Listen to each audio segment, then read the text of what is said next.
Happy Halloween and welcome to Cinema Reviews, and today we're going to be talking about the 1984 film Ghostbusters. Stay tuned.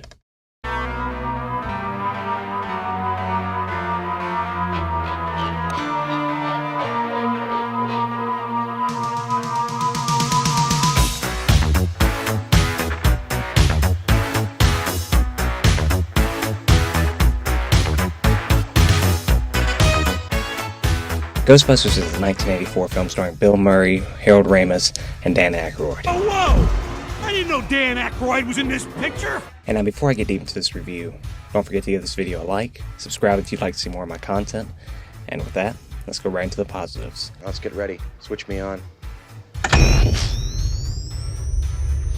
The first positive I have with this film is the casting of it. Like I said, you had Bill Murray, Dan Aykroyd, and Harold Ramis, basically comedic icons of the 1980s.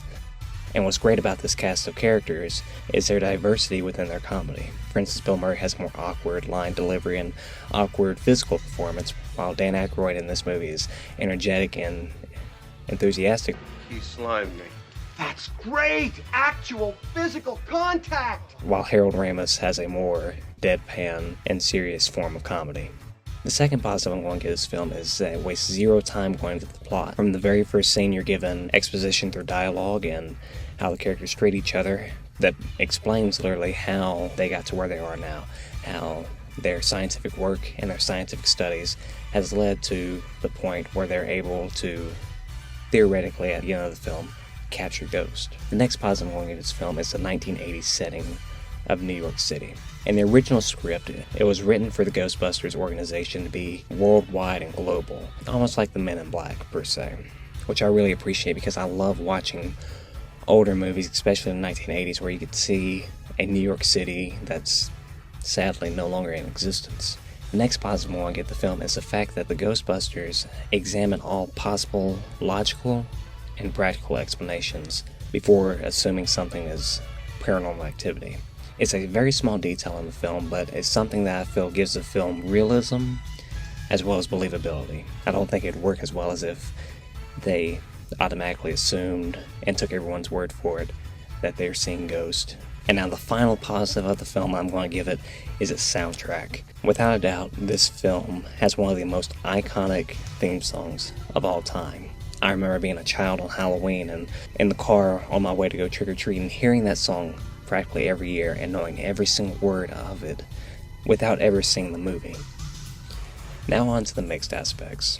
The events that happen in the film seem to be very convenient. In the beginning of the film, the three main actors reveal that they can now hypothetically capture ghosts and spiritual entities.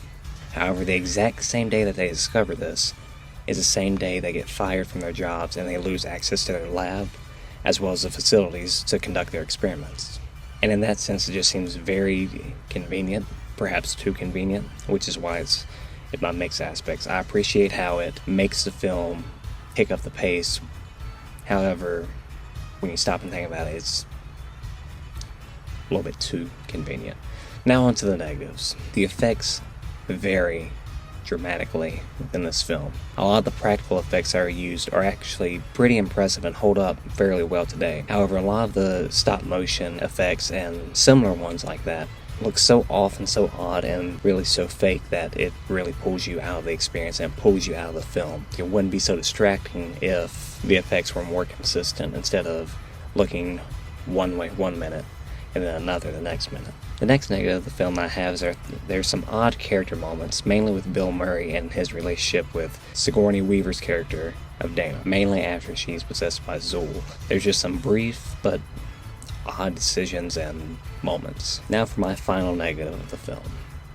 The character of Winston. In the original screenplay, Winston was supposed to play a much bigger role for the Ghostbusters team. However, I believe the actor said in multiple interviews that he believes that it was a studio decision to minimize his character as much as possible and to have Dan Aykroyd, Bill Murray, and Harold Ramis be the main focus of the film, to have their faces on the poster, because as I mentioned earlier, these were comedic icons of the 1980s. However, I feel like it was a very poor decision, because a lot of my favorite moments of the movie come from his character. A lot of my favorite lines in the movie come from his character. Ray, when someone asks you if you're a god, you say yes!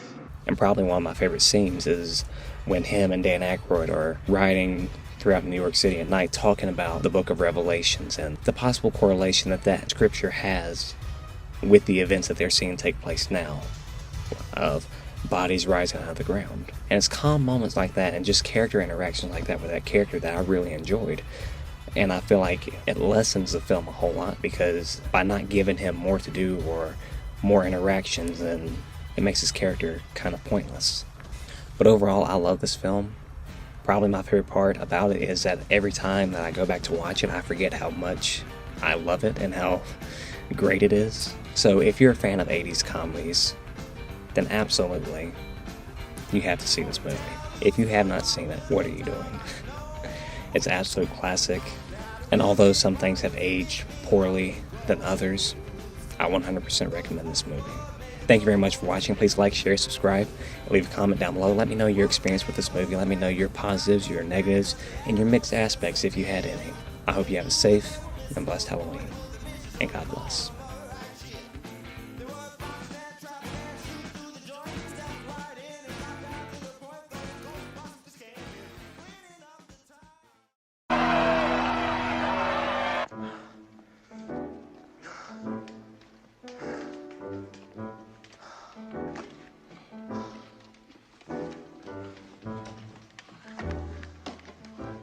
Where are we? It looks like we're in the teens somewhere.